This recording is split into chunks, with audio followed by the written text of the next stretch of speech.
Hey, RetconRaider here, with special thanks to the Raiders, the fine folks who help make these videos possible, including but not limited to Matthew Smith, Revenant, Alois, Anerdinwarpaint, Dragon Matrix 7, Eerie V23, Exsellsior, Gottlieb, Kazorm, Lima, Nathan Welch Jr., Tomasz Piątkowski, Triphoppenskip, and Valinrook. Thanks for your support, guys.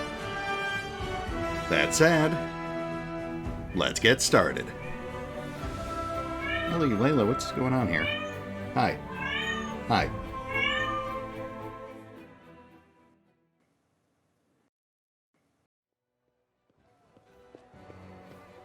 And welcome back to Pathfinder, Wrath of the Righteous, as we spend another episode just wandering around town talking to random people.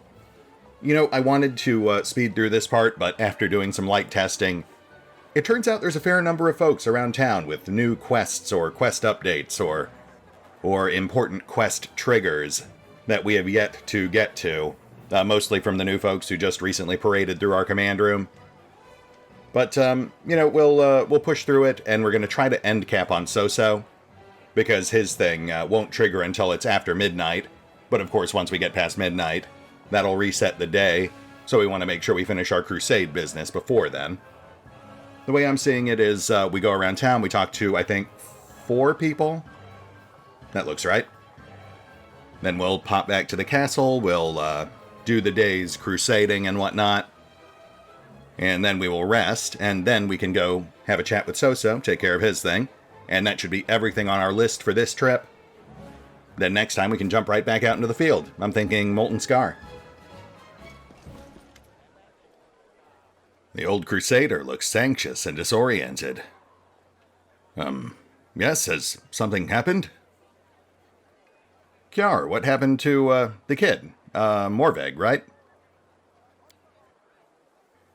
Pain shines in the old man's eyes. His fuzzy gray hair is dirty and hangs down in unkempt strands. He sighs heavily. He ran away. Packed his things in the dead of night and disappeared. Must have gone to find some demons to fight. He is a Kelid. His entire clan are blood enemies of demons. They also worship the god Gorum. Did you see the straw wolf hanging from his neck? It's their clan talisman. It's called the Little Fang. I put in so much effort to get him to see the light of Iomedae, but he imbibed his loyalty to Gorum with his mother's milk. I told him, you can't fight the darkness if you are guided by anger. If rage overwhelms you, you can't. You will either perish or become a villain, or get so used to war that you'll forget what it's like to live as a human. But he only had one thing in his mind. Vengeance. For his family, for his ancestors, for his wounded honor. I tried to find him. They say he's been going to the tavern a lot recently. Everbright Crusaders don't go to taverns. We keep ourselves clean, body and spirit. But Morveg didn't go there to drink or play dice.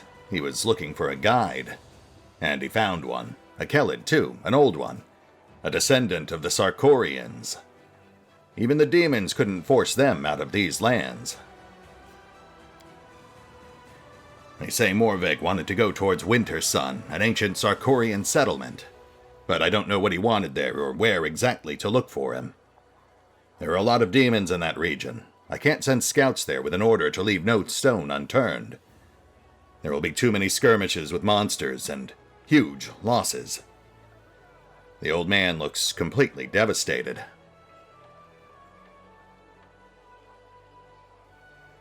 Hey, chin up, old-timer. I'll, you know, I'm headed out that way at some point. Anyway, I'll give it a look. No promises, but, I'll let you know if I find anything. Ciar gives you a bright smile. Of course, Commander. You have a lot to do. May Iomedae help you.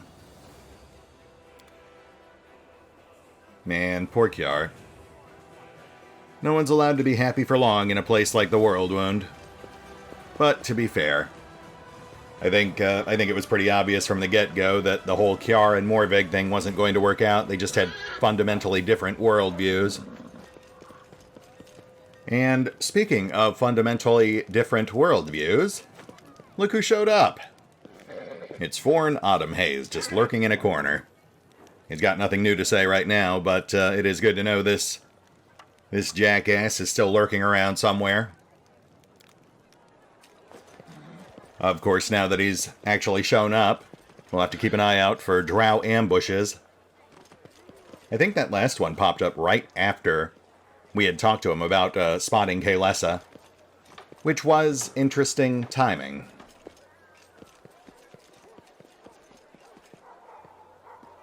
There's the next door theater. Sadly, we can't actually talk to them. I mean, we can get some floating text, but no in-depth conversations.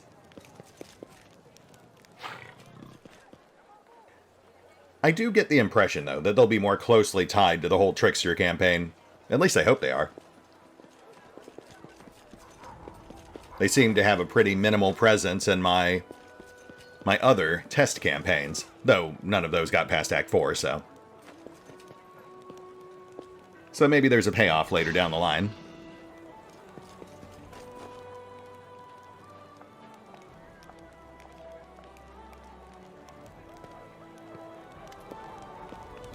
Lann greets you with a nod. Here for a chat? I've been waiting for you to come and see what strange beast you've taken into your party.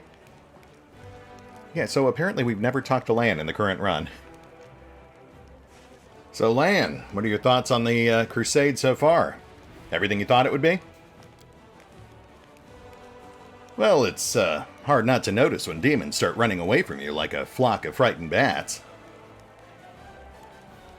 Powers granted by Iomedae to defeat demons. Lann raises his hand above his head and pensively scratches behind his single horn. Since I was a kid, I've taken whatever I've been given and used it as best I can. Anything goes when you're trying to survive. It doesn't matter where your blessings come from.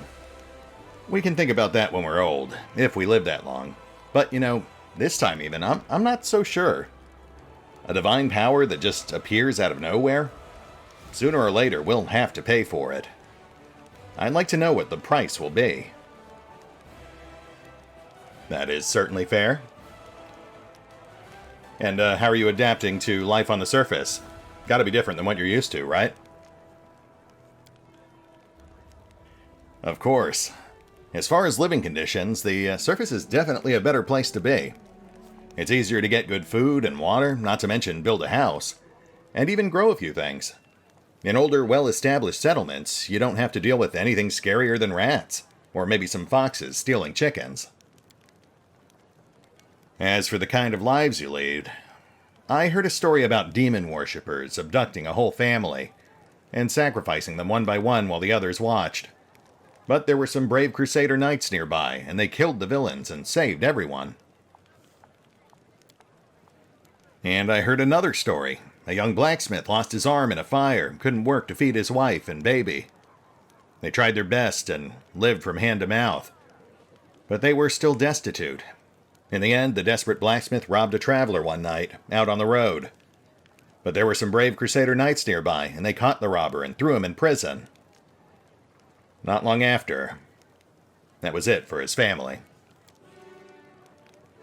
Up here, the same person can proudly say he's protecting the innocent from demons, and then look the other way while the same innocent starves, just because he was born into a poor family.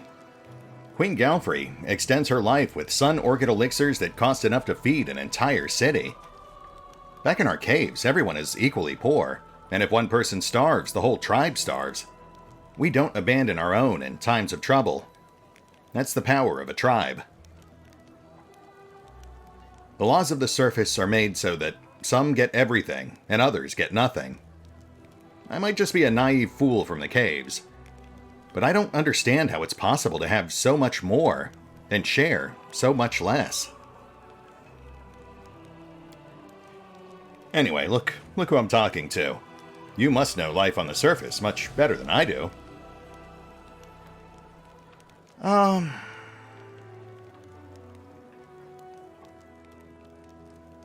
Yeah.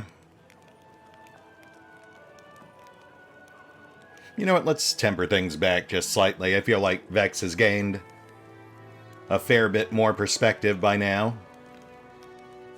We'll still lean into the whole trickster thing, of course, but we have met a couple of aristocrats who seem halfway decent by Vex's standards. You know, Lann, I don't control how the world works. Not yet, anyway. So I just live with what I've got. This world and its laws came long before us, that's true. Well, I'm glad we got a chance to talk about this. I hope you won't hold it against me. I want to protect people from demons, not lecture them. It's just that sometimes I can't help it. I get that. You're fine, Lann. Though, I suppose we should both be grateful the Technic League hasn't tried to introduce the internet yet. That would be the destruction of Golarion. Oh, and we are going to run through the rest of Lann's dialogue at some point. I just wanted to run through those first few bits of reactive commentary. That should clear the way for the next batch. Speaking of which, we need to do a follow-up with Seelah.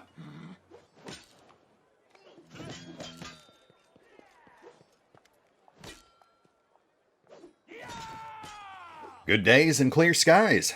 What do you say? Where are we off to today? Hey, Seelah, how you holding up? You still dwelling on that whole League of the Carts thing? So you could say.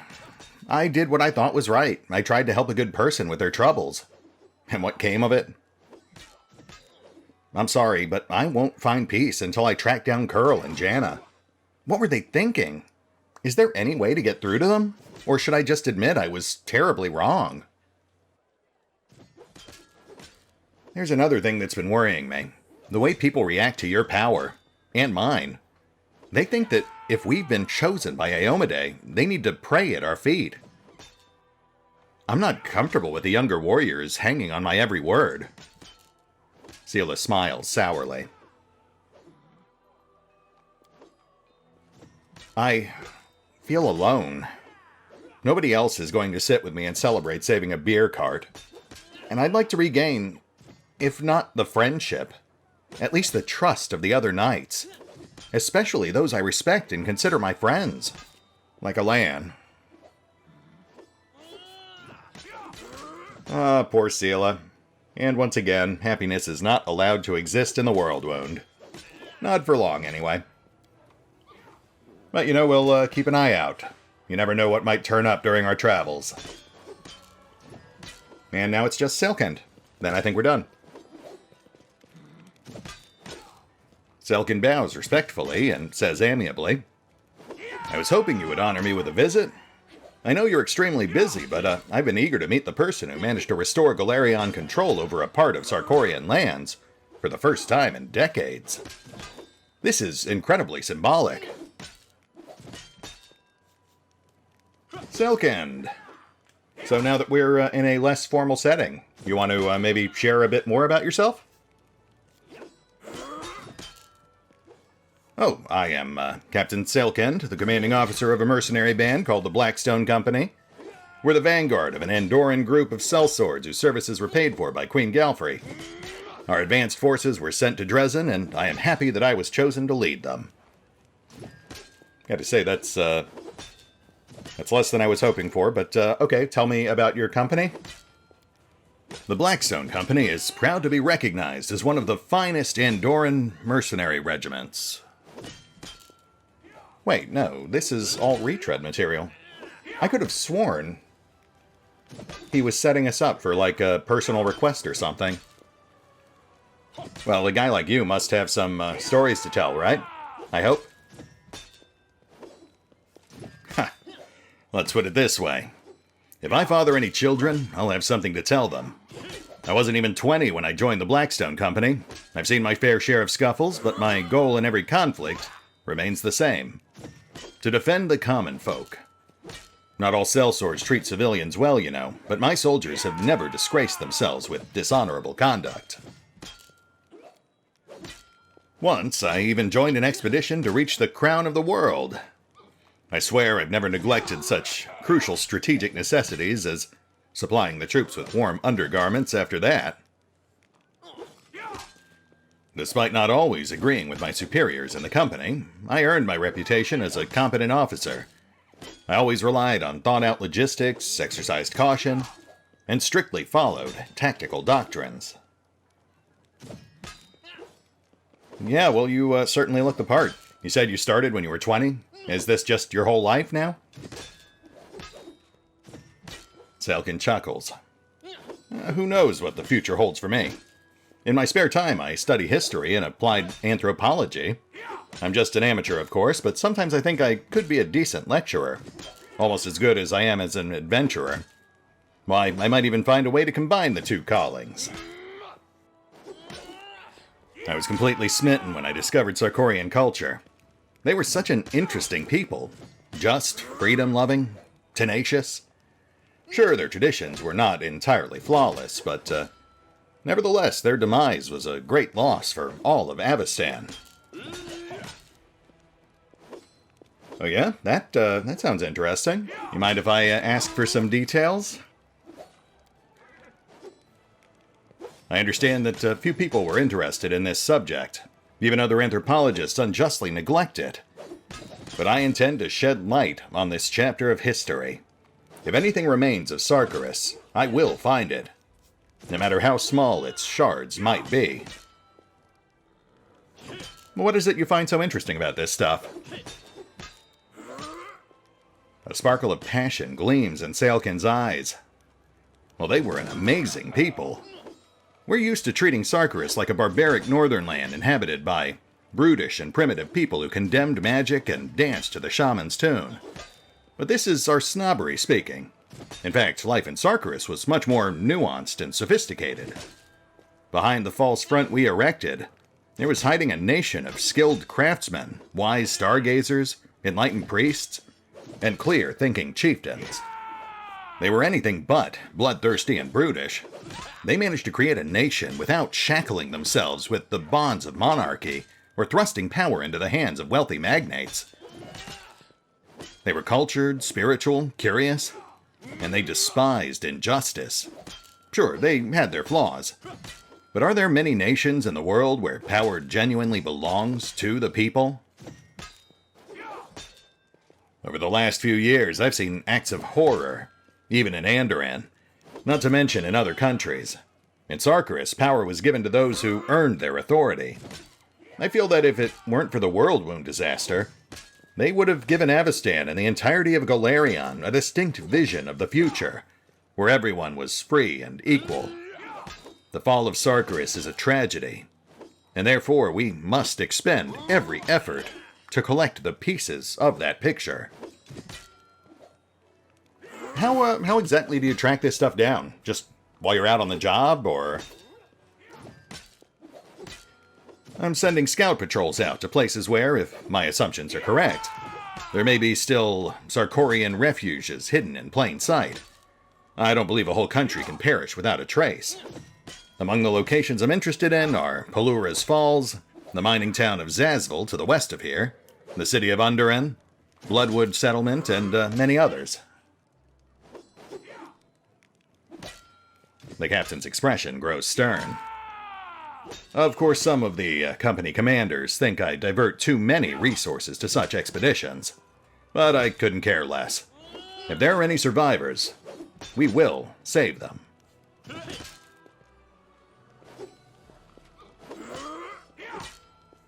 I mean, it's not like they were completely wiped out or anything. Sarkorian refugees did flee to the surrounding kingdoms. Their culture still exists. Well, that's open to interpretation. Once Sarkorian refugees found themselves in foreign lands and surrounded by strangers, they inevitably began to adapt to the culture of their hosts. Have you met Sarkorians from Numeria? By now they're more Numerian than not. And for that, I blame the people in power. It was in their interest to erase the cultural identity of the arriving Sarkorians, to forge them into new subjects who had forgotten their homeland. Besides, Sargeras was never a monolithic entity. It was an alliance of countless tribes, each carrying different cultural baggage, sometimes even contradicting one another. To piece together an understanding of the customs of Sargeras as a whole, you can't rely only on the knowledge of surviving tribes. Well, what about Wintersun? I mean, we've got a Sarkorian settlement just south of Dresden. Actually, that's why I'm here. As soon as I learned you had discovered a settlement where the surviving Sarkorians still live, I volunteered to take command of the company vanguard.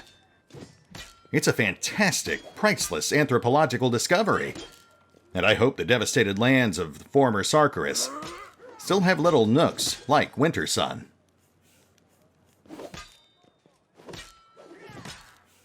Okay, well, fascinating stuff. Thanks for answering my questions. Feel free to return with more if they appear. Actually, I would like to ask some questions about Sarkorian culture. I feel like that might be relevant when we head to Wintersun. Ask away. I studied their traditions, their customs, and their rulers. I know what they loved, and I know what they feared. I hear they had some issues with mages. Ah, right. Well, it would be historically inaccurate to deny it or excuse these acts. Yes, Sarkorian society was not perfect. They reacted to mystical power with fear and prejudice. But this particular conflict was deeply rooted in politics. In many countries, mystic practitioners hold vast power due to their special abilities. It's these people who often become oppressors, tyrants, and despots. Yes, the treatment of mystics in Sargeras was cruel and unjust, but the people united in struggle against a minority that often encroached upon their interests in a very hostile manner. I'm repulsed by the idea of throwing innocent people into prisons, but I'm not naive. Those political realities can't simply be dismissed or ignored. They need to be understood and addressed, because these desperate actions also have a certain logic at their core. So what do you find most fascinating about Sarkorian history? Well, have you heard of God Callers? Oh, they were an amazing and fascinating cultural phenomenon. The Sarkorians were a highly spiritual people that revered not only the deities we know, but also a plethora of lesser entities. Tribe gods, clan gods, settlement gods, and sometimes even patrons of individual families. God Callers could contact these beings and become their... how shall I translate it? Companions. They formed a very strong bond. In a way, gods were their spiritual siblings. Well, you can imagine just how different their society was from ours. Union with the divine was a more regular occurrence, and the higher powers intervened in the affairs of mortals more often. Interesting. That does make you wonder why the deities of old Sargeras didn't take a more direct hand in trying to fight off the incursion of the World Wound. Or maybe they did, and we just haven't really stumbled across any lore about it. I think Pelura is the only one that we've actually heard name drop thus far. And Gorum, I suppose. So who was in charge? That's an interesting question. Many people compare Sargeras to modern kingdoms, since they did have chieftains endowed with absolute power. Still, the nation did not have a single leader. The Council of Chiefs made their decisions together. In some places, the post of chieftain was hereditary, but as far as I know, not everywhere. Besides, their politics were influenced by God Callers and priests who relayed the wishes and expectations of higher powers to common folk, so chieftains could not ignore them. I would compare Sargeras to modern Andoran rather than Mendev. It was a true nation, a people firmly aware of their unity and shared purpose. Well, thank you, Seilkind. This has been surprisingly fascinating. No, thank you for the pleasure of this conversation. Oh, here we go. Hey, Seilkind, let me know if you ever need any help with this stuff. Maybe we'll find something useful. Actually, I could use some help. A group of my scouts has gone missing. Presumably they got lost. They're competent and reliable soldiers that I trained personally. Their orders were to carefully and stealthily retreat if they discovered anything dangerous. If you find my men, please give them directions to Dresden. I'd be extremely grateful. Please, let me mark the area they were headed to on your map. And there we go, Old Sarkorian Mines. I knew they had to have a plot or a quest hook in here somewhere, but man, they buried that deep. Yeah, sure, I'll give it a look. The captain nods politely. I see. Duty calls. One more quest for the pile. Man, we are stacking those things up like cordwood. Act 3 is huge. There is so much to do. And as aforementioned, we do want to talk to Soso, but we have to wait until after midnight for that. So, you know what? We're already over here. Let's have a chat with Arsinoe. I actually skipped her last time around because we were running short on time and I wanted to get back out in the field, but she does have a shop, and apparently it has the same stuff we can pick up over at the Temple of the Good Hunt. So, let's go ahead and run through a dialogue real quick. That way I can shop here off-screen without having to worry about missing any relevant dialogue. Plus, I'm sure she ties into at least a few future events. I mean, she was a recurring character in Kingmaker. So it is a good idea to get to know who she is. We'll try to make it quick. A woman in gold-embroidered cleric's robes greets you with a polite bow. Her eyes, the color of molten gold, gleam brightly in her dusky face. Greetings, Commander. My name is Arsinoe. I am a messenger from the Temple of Abadar in Absalom, and I came here assuming the defenders of this fortress could use the services of a cleric. Well, I do appreciate that. I don't suppose you've heard anything about wounds that open and close on their own and also maybe grant someone superpowers? Asking for a friend. Arsinoe quickly probes you with the skill of an experienced healer. So the wound was right here? And then it disappeared. And reappeared. Amazing. No, this is the first time I've heard of such magic. I don't suppose you have any idea what it could be. I think it is some kind of demonic corruption, or particles of chaos from the abyss have entered through the wound in your body and made it so unstable. It sounds quite interesting, incidentally. Judging from the records of researchers of the abyss, stranger things have happened in this cursed place. Well, that is interesting, thank you. You think I should get this thing healed? Well, I am sure that you've already used the purification and chaos warding spells. And for obvious reasons, you do not have the options of leaving the campaign and going on a long pilgrimage to various shrines. Since that's the case, I would recommend keeping a diary. Make careful and systematic entries about your well-being. If it gets worse, record the circumstances under which it happens. I'm afraid this is the only advice I can offer right now. Yeah, I'm not really the note-taking type. I mean, I am. But Vex is definitely not.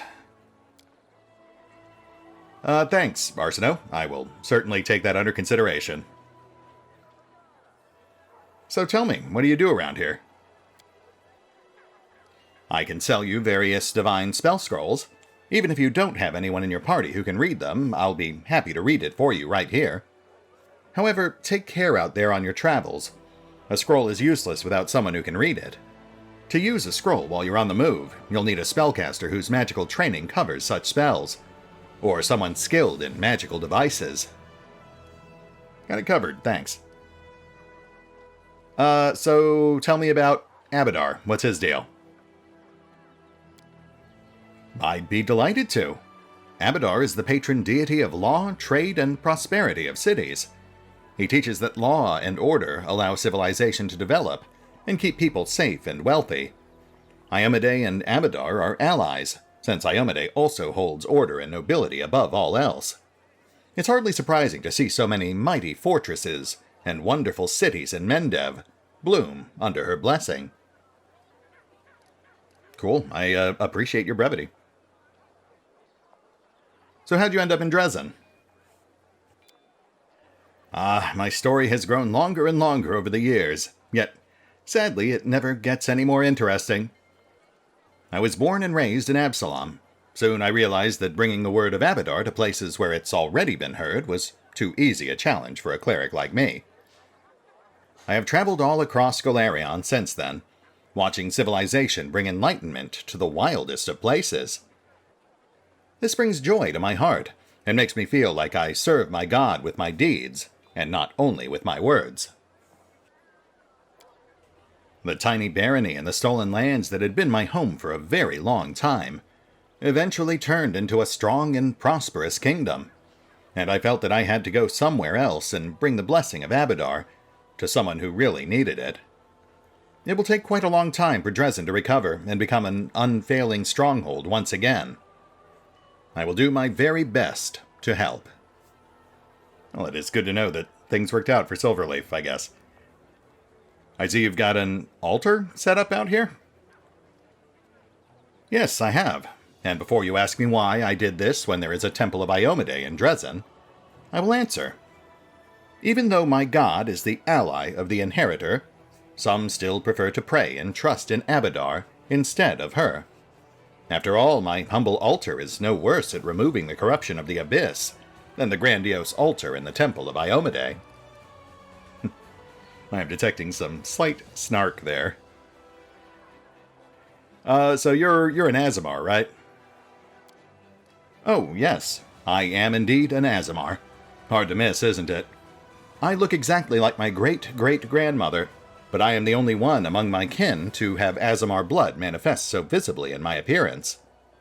I have to admit that it is very fortunate. My Aasimar features are rather appealing and make people trust me more easily. This is a good quality to have for a priestess wishing to gather a congregation. And we're done. That wasn't too bad. That was like 5 minutes. Alright, let's see what you got. That is precisely why I am here. I like Arsinoe. She's maybe not the most interesting character, but she is one of the very few returning from Kingmaker, since so many of their... Nice, she does share stock with Kato. Since most of the characters from Kingmaker's fates are variable, very few of them reappear in Wrath, with Storyteller and Arsinoe being the two biggest exceptions, I think. At least that I've seen thus far. Oh, you'll also notice that we have a lot more gold to play with all of a sudden. That's because I liquidated a bunch of the older, obsolete gear we've been stacking up, which gives us more than enough to grab this Ring of Pyromania for Ember. That'll add a lot more punch to her fire spells. Though there are still some other items I'd like to gather for her. I think there's a relic I wanted to build, but I'll have to double check to make sure I picked the right one. The results of those projects can be somewhat unpredictable.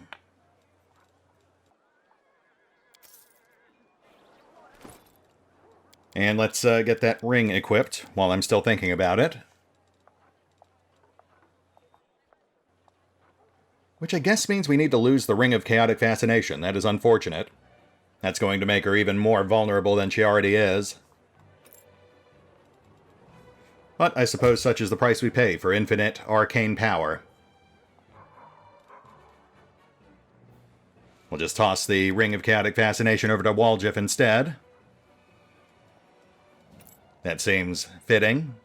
Also, his will save is garbage. And that's it. Aside from So-So, that's everything I had in my list. Plus Arsinoe, which was just kind of a bonus, but given that we needed that ring, I guess it was kind of necessary. That said, let's hit the pause button real quick. I'm going to go make sure I know exactly what we're doing in Crusade mode. Then we'll do some quick commanding and or conquering, and hopefully have enough time to wrap up with So-So. We will be right back.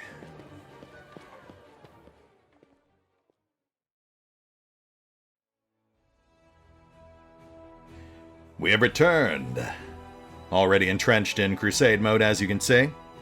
We were pretty light on supplies, so I spent about half of our gold to shore up our resources a bit. That way we can get at least a couple of things done. And obviously there are some things that the sooner we get them going, the faster they'll pay for themselves and start turning a profit. We also need to bring our main army the rest of the way around this lake, so let's get that taken care of. Side note, we do want to save as many spell points as possible on this one because the fort battle further south looks to be a pretty tough one.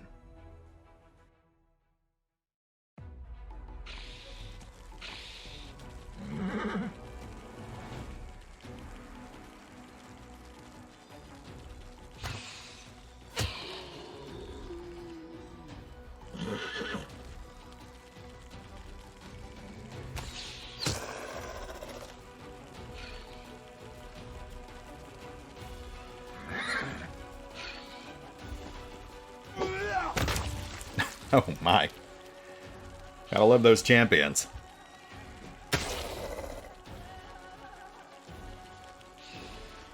Let's drop the ghouls.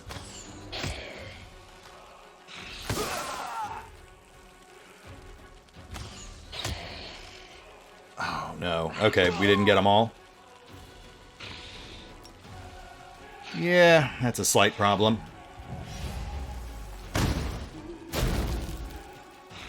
But nothing to worry about just yet.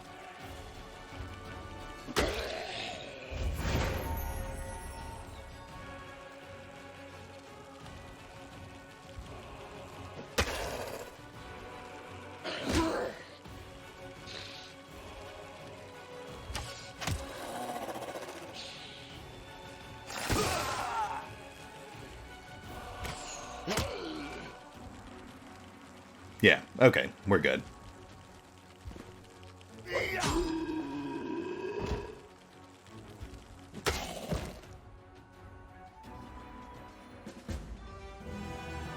Not too shabby. Let's hope this next one goes in our favor, too. During the First Crusade, the radiant Sarenrae performed a miracle here, granting the Crusaders victory in a battle that was otherwise lost. Years later, during the Second Crusade, the Knights of Mendev clashed with the army of the Abyss here once again. They fought to the bitter end, but the miracle was not repeated. The carnage was atrocious, and those who fell found no repose, rising again as undead. Now they have found peace in the flames of bonfires.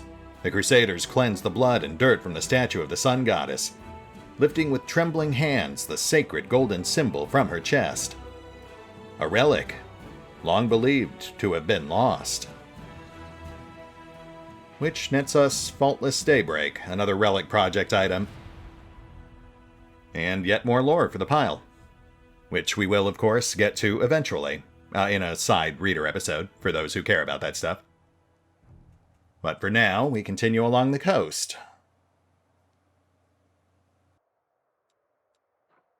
We do eventually want to get to all this stuff out in the Petrified Library. It's just not as big a concern right now. We really just want to knock out this fortress here and then close the loop, leading back to Dresden.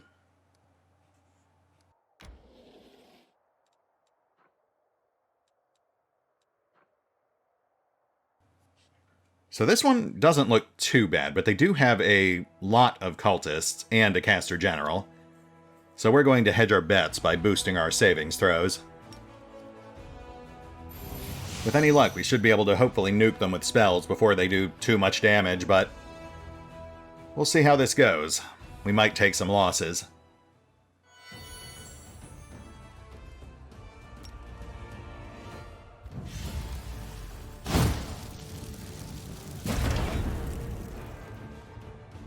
Well, that was far less effective than I was hoping it would be.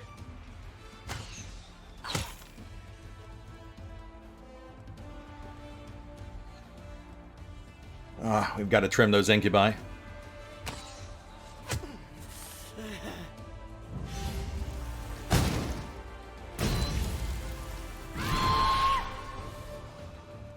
Okay, that wasn't too bad, relatively speaking. And heals.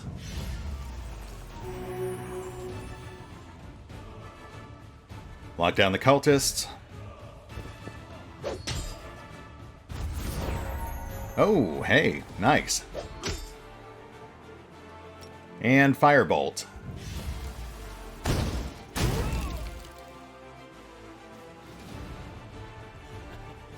Okay, yeah, I think we can pull this off.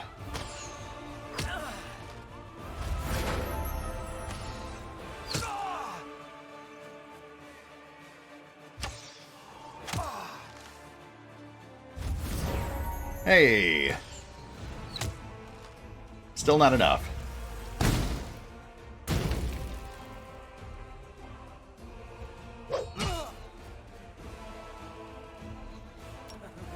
Hang in there, guys.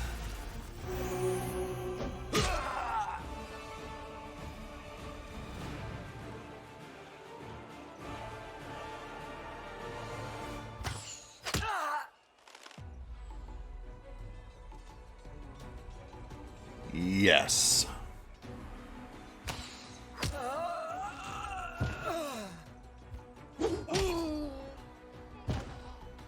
It is done. And with spell points to spare. Not bad.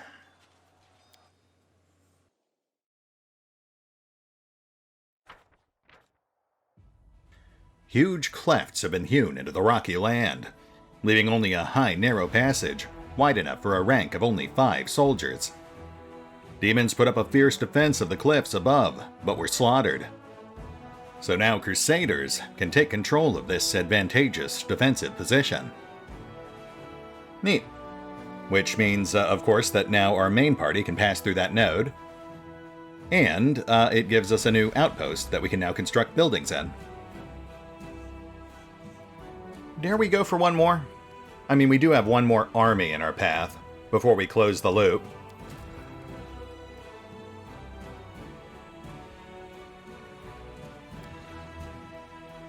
That is enough for one more fireball. Yeah, why not? Let's go for it. That'll be one less thing to worry about next time round. Then we can consolidate our forces and prep for a push to the south. Okay, we do not have enough for a fireball, but they're too spread out for that anyway. So we will do some surgical strikes instead.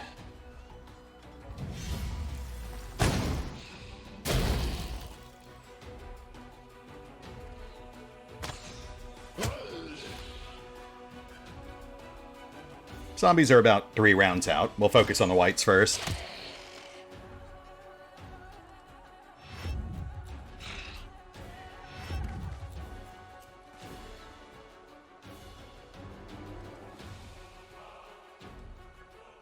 Hang back.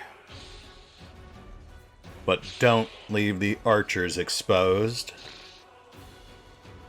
One group of whites will reach us, so total defense.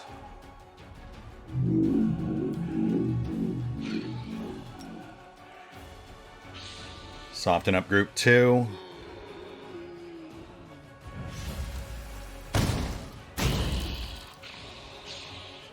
Archers on group 1.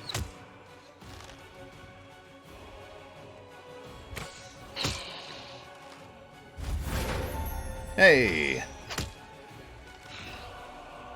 Still not enough.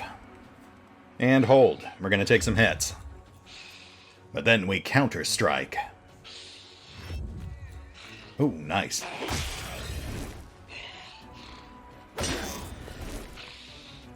Ah, that wasn't too bad.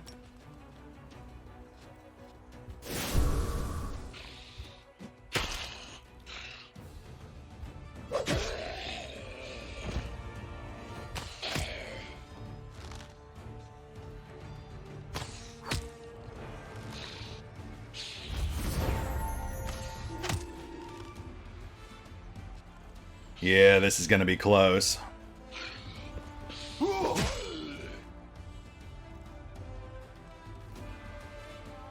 Hold the whites.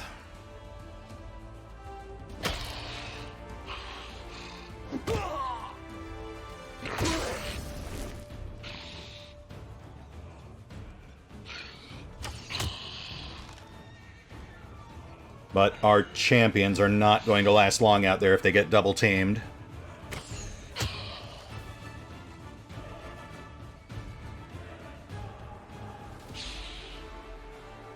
Yes. No, no. Then they'd be attacked diagonally.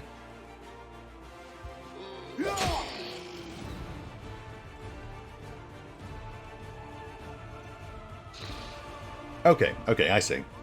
We'll circle the clerics next round, lock down the second group of zombies.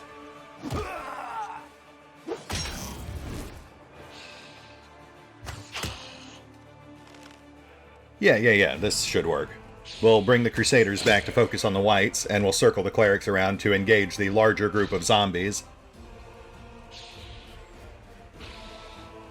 Which should give us adequate time to finish the whites and the smaller group.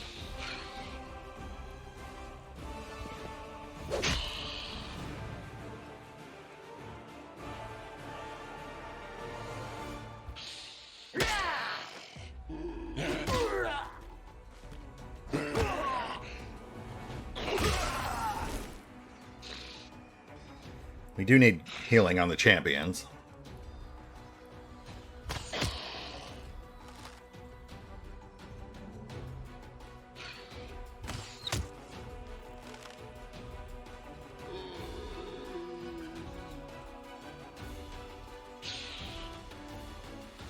Man, those level drains are starting to hit us pretty hard.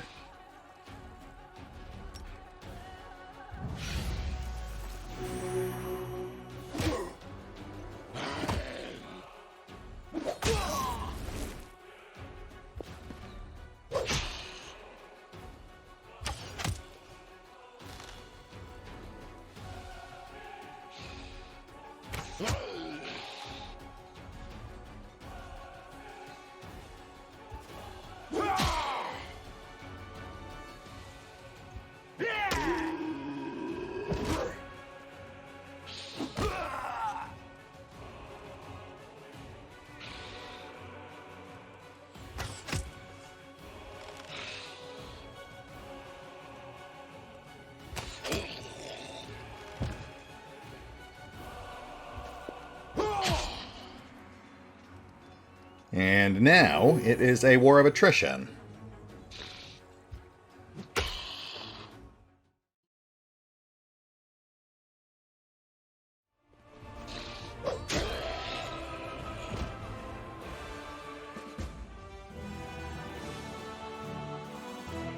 Hey, net loss of 1 champion.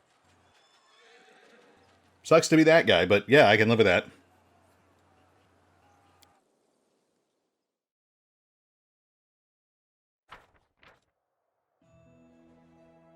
The mine was once filled with the undead, but has now been cleaned. When demons got close to the mine, to save themselves, the miners blocked the entrance, hoping that help would arrive before they starved to death. Alas, help never arrived, and those trapped suffered a truly horrible fate. Yeah, that's rough. But on the bright side, +5 material income. Their sacrifice was not in vain. Plus, we can now close this loop, which means we can also consolidate our forces. And then next time around, we can knock out those guys.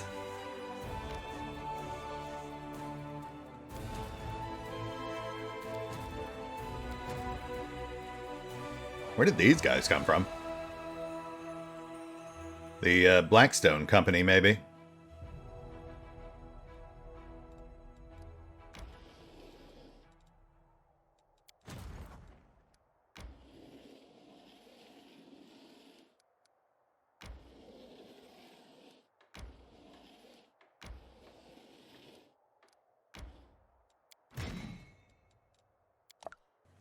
Okay, that bulks up our champions and our archers. And we really need to find something to replace those rangers with. Though I think the next military council will give us the option to upgrade our existing archers into rangers. So that could also work.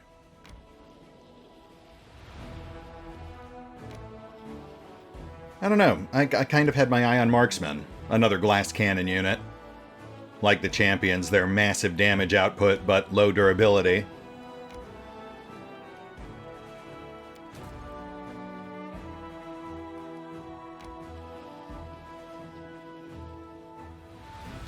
It is a shame we missed out on spearmen. Apparently, Greybor only joins the council after you do his dragon thing, so until we get that taken care of, we miss out on any units that are tied to his suggestions. Though we can still get them as mercenaries, so there's that.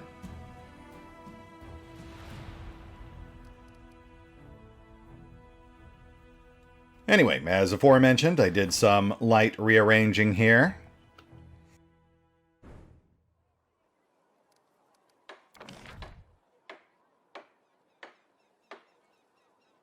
I basically staggered our main barracks and our archery so that they're diagonal from each other. That way the infantry can still benefit from a full 4 buffs based on the buildings around it. The archers are limited to just 3.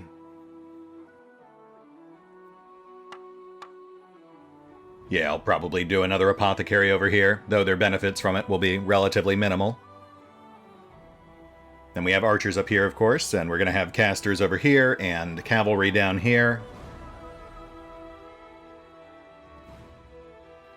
I'm not sure what I'm going to put down here just yet. Plus damage and plus attack doesn't really benefit casters, since their main damage usually comes from spells.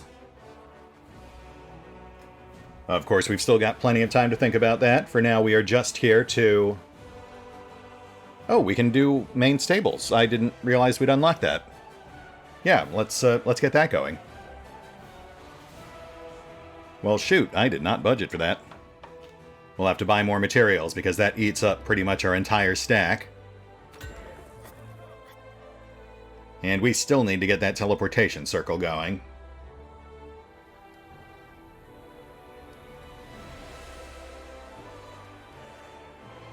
Alright, let's grab some more resources real quick.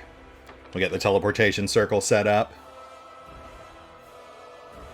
And we want some leftover mats for something else we're about to do. 5 days, okay. And 5 days on the stables as well. And I was going to do this one for the energy income, but that was before I realized we'd have to be shelling out for the stables as well, so I think we'll hold off on that for now. I think energy is primarily used for magic structures and magic units, which we don't really have access to a lot of right now. So we will instead bolster our more mundane supply chains. We're going to set up another supply center and an inn, which will give us more mats and more finances.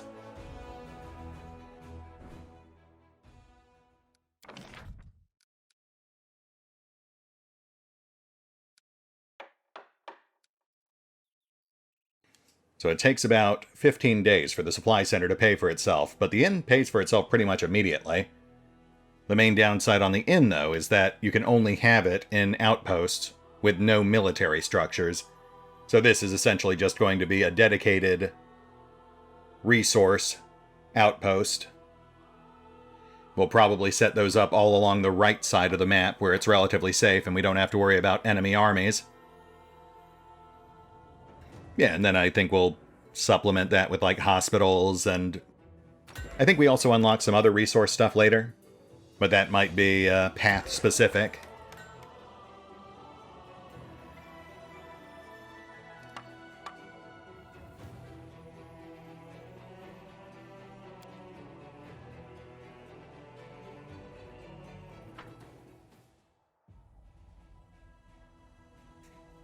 So yeah, this will also be a resource outpost. And then this one too. And then maybe these two, but that might be a bit much. And then all the ones west of it will be military outposts, with the furthest ones eventually sporting additional teleporters for rapid travel. We'll probably put one in that outpost we just started building into, down near Canabras. But that should eventually get us a pretty reliable transportation network. And that is pretty much it. We can now rest in peace.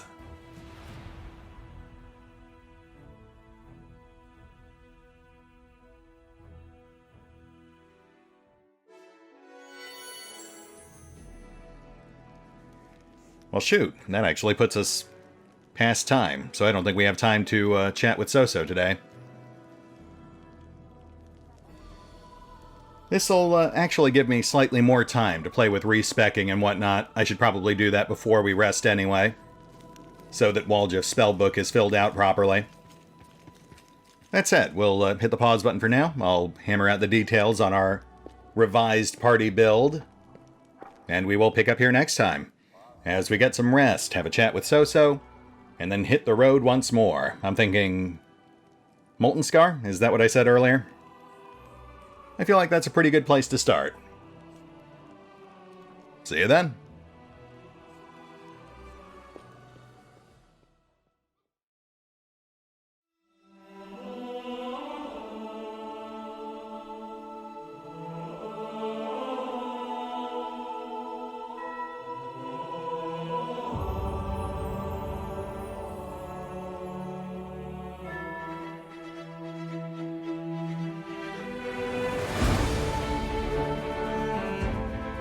Oh, and remember, although I do love playing Pathfinder, Wrath of the Righteous, you can find out more about the game by visiting the official website, the official social media feeds, or the official store pages. And if you'd like to help support the channel, then feel free to push the buttons that do the things, or maybe even check out the Patreon. Links are in the description.